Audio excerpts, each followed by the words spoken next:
I like Tulsa King with Stallone. I like it. He does. He It's a does. ridiculous show. He does have a quiet way of just splitting wigs. I like it. I like the Tulsa King. Talking about It's a ridiculous. Dude, it's can a I ridiculous ask a question? Samaritan the series. What is wrong with his face? I don't know. His lips barely.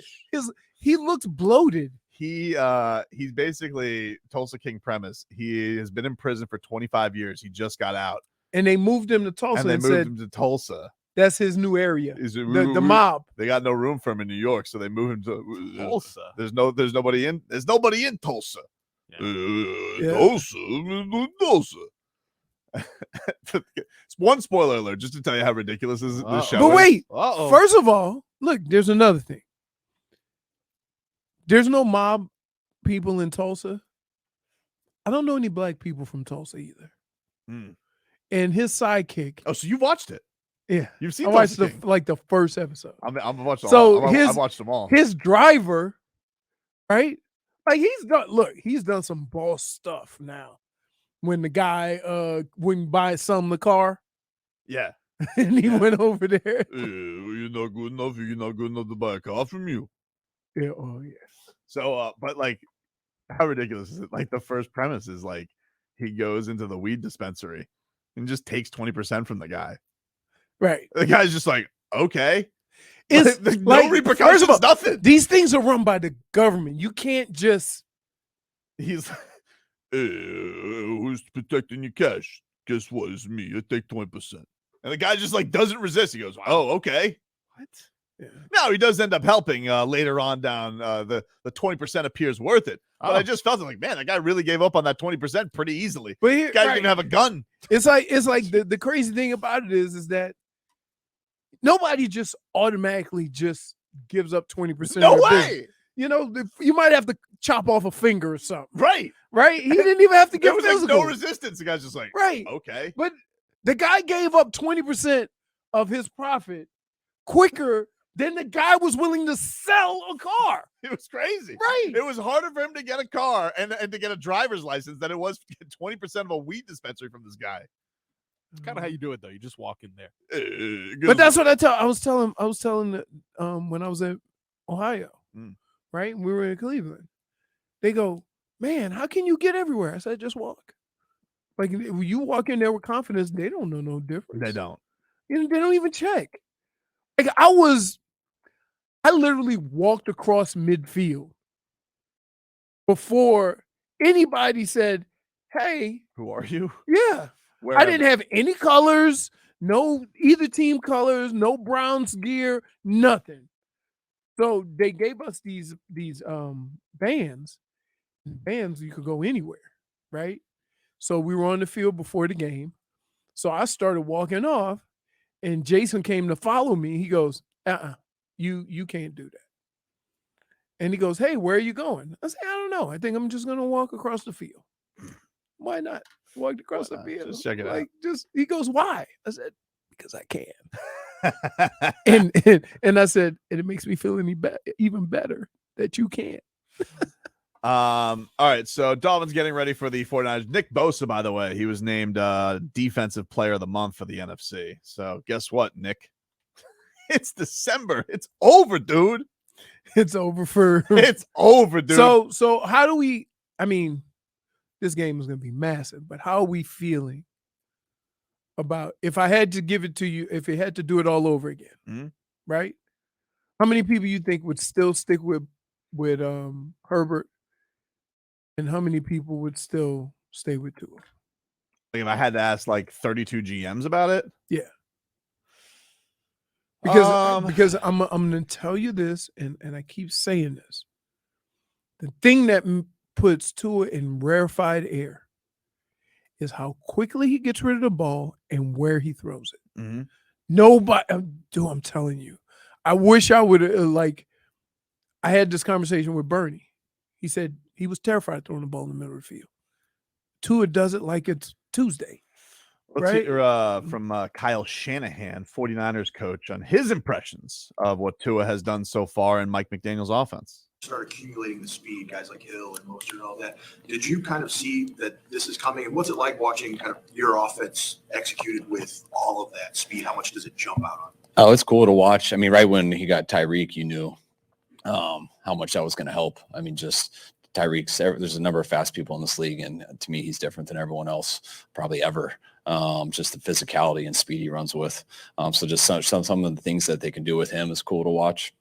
But, the question was watching Tua in the offense, and I wasn't totally sure of that. And I remember turning it on the preseason and watching his first game, and I was like, wow, this guy looks totally different and looks very comfortable. And then turned it on week one, and I thought he was playing in week one as good as anyone in this league. And I don't think he's had a game not like that.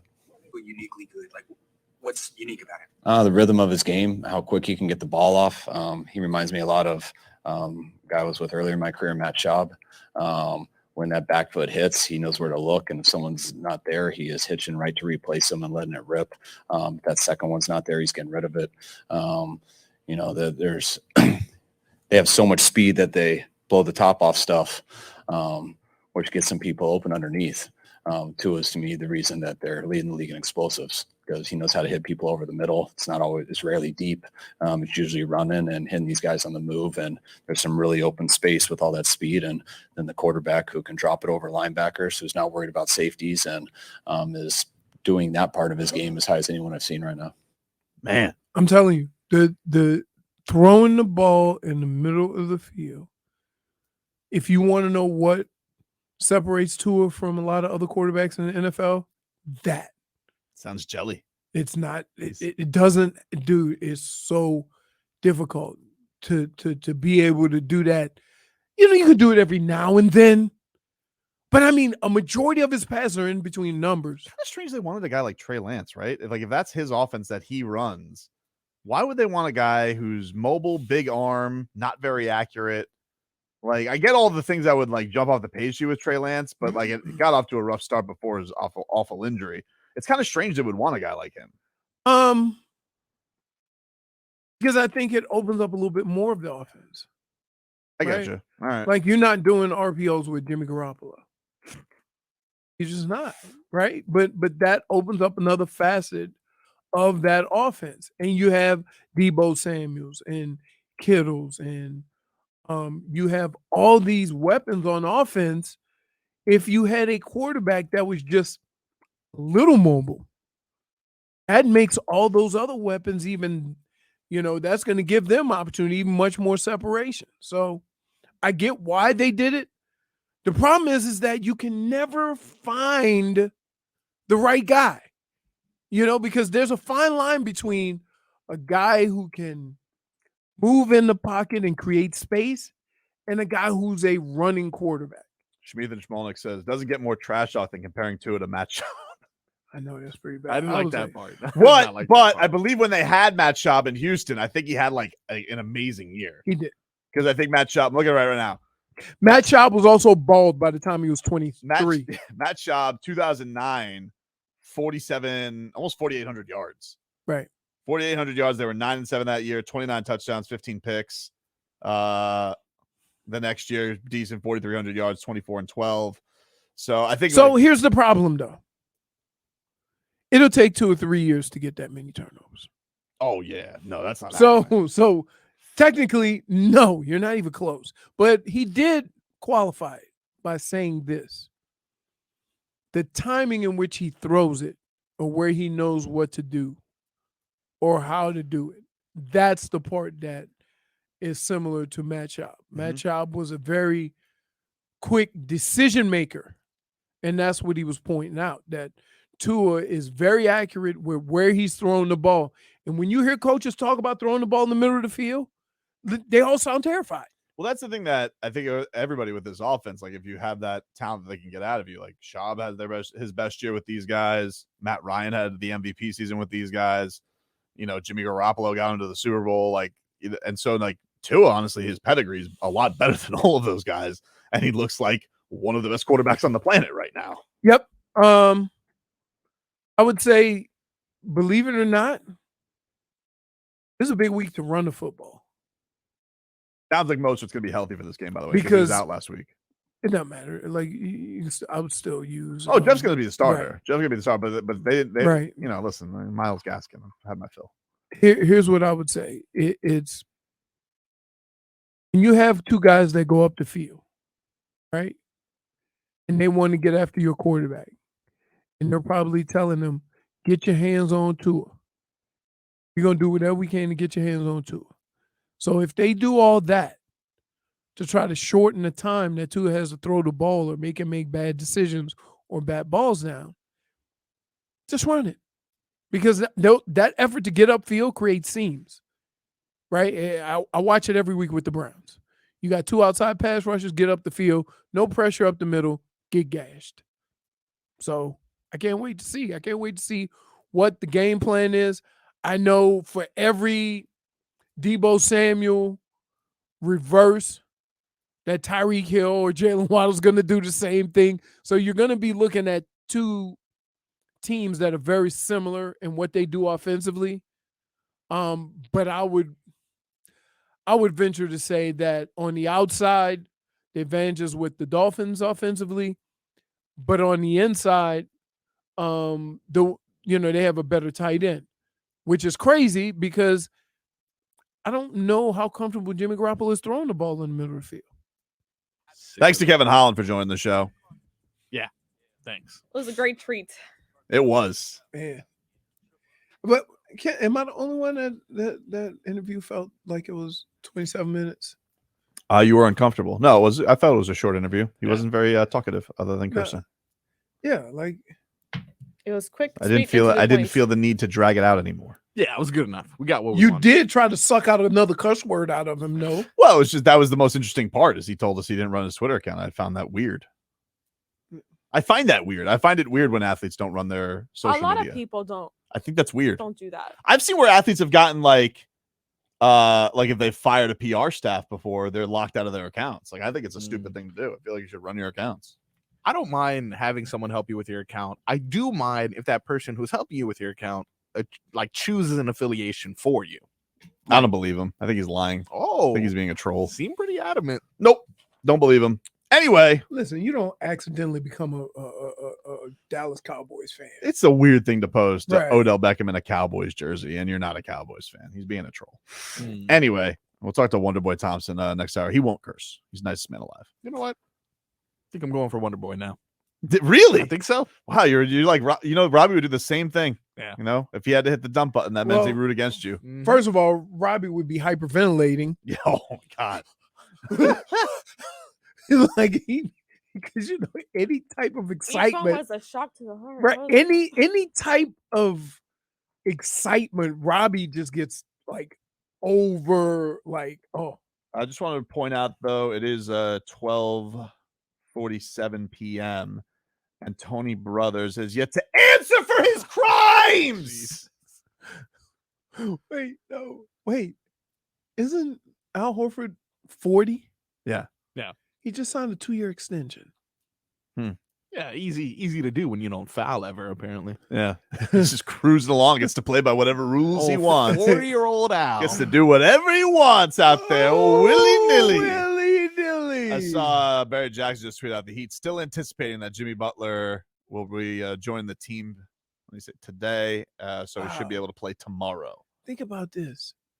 That photo was a 14-year-old Jerry Jones in 1957. So he was born in the 40s. Yep. He's still with us. Still with us, dude. And alert. Yep. Oh, yeah. Well, who knows what he's got to keep him alert.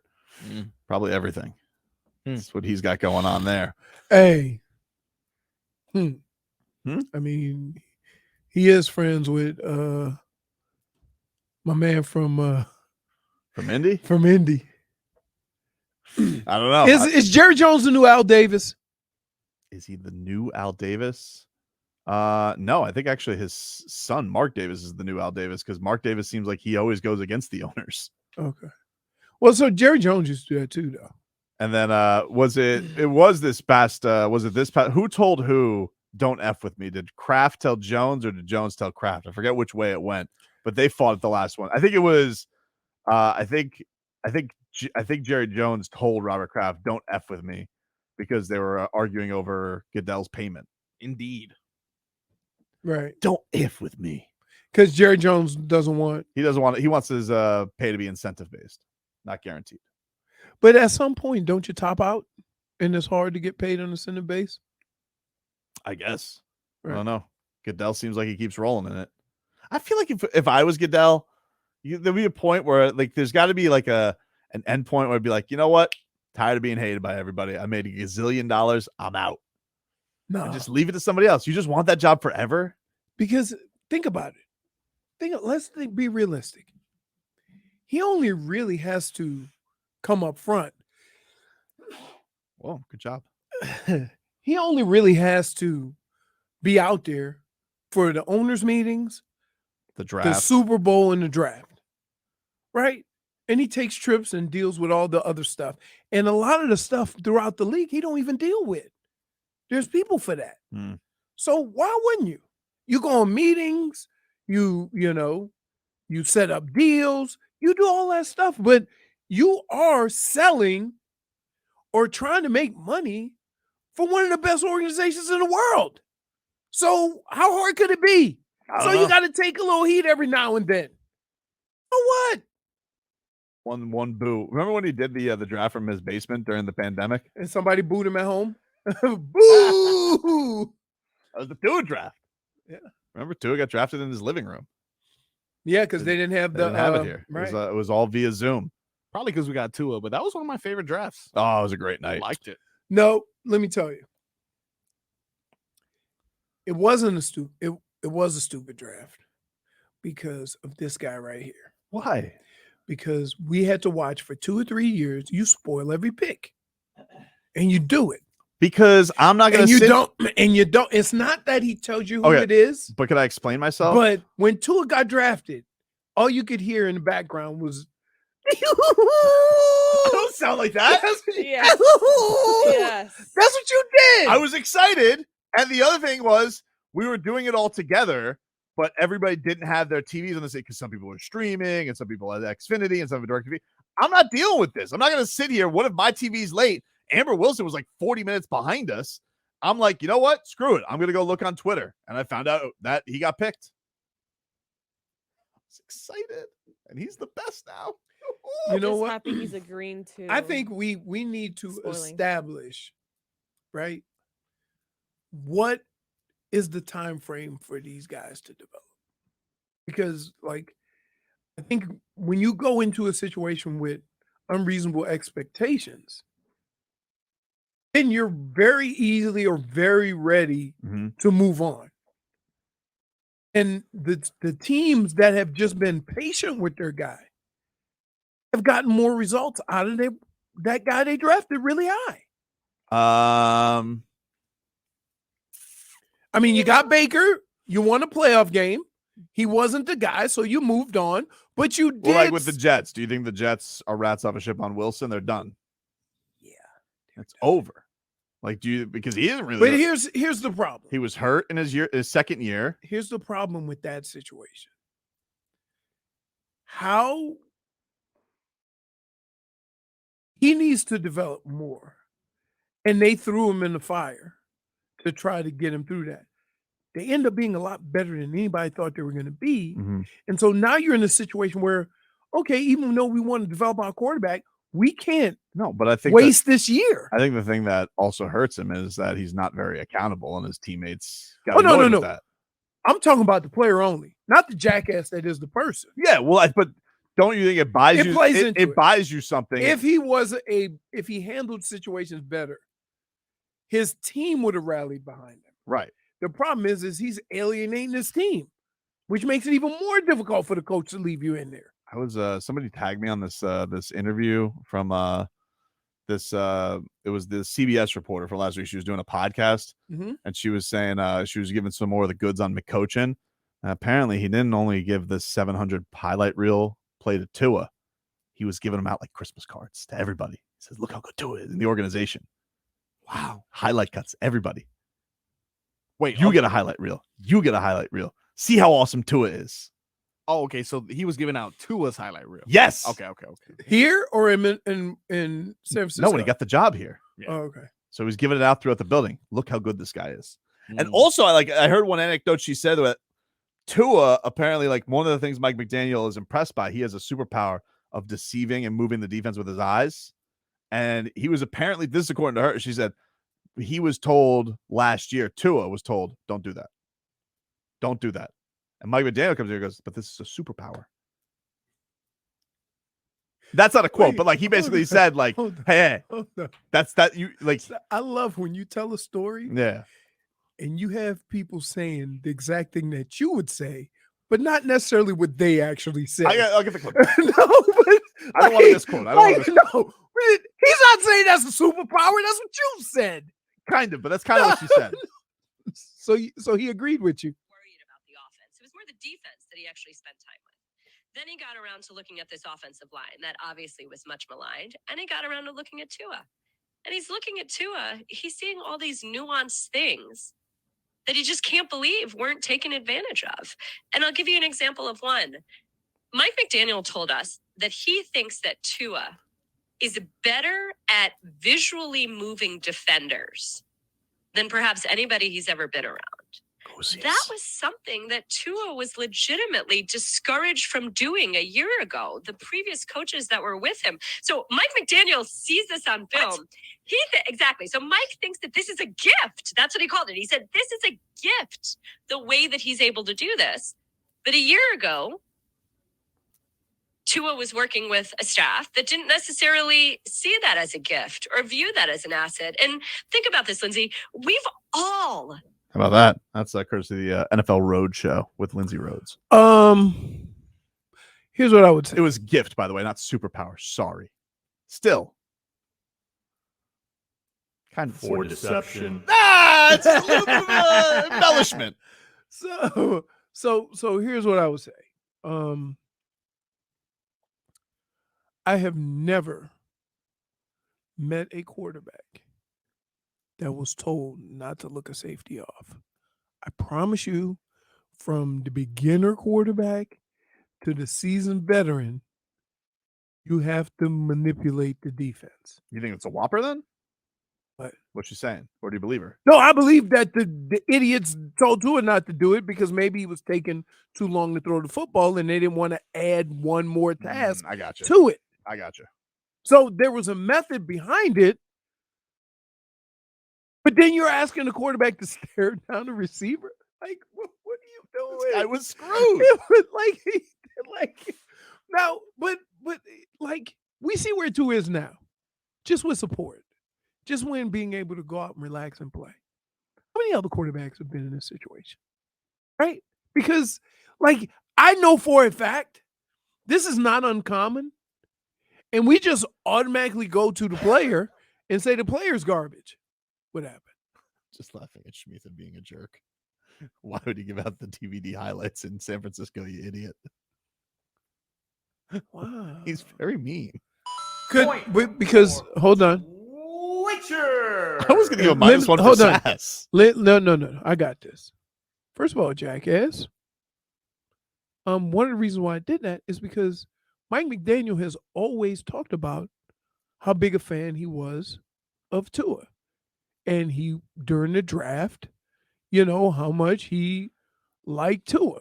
So I didn't know if it was during the draft or when he first got here. No, I'm pretty sure he gave it to like the cafeteria guy. He's like, hey, check this out. And then he got his, pudding. Do you think they have pudding at the Dolphins cafeteria? Dude, what are you... I'm a big snack time guy.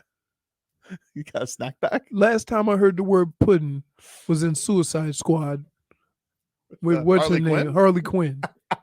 Yes.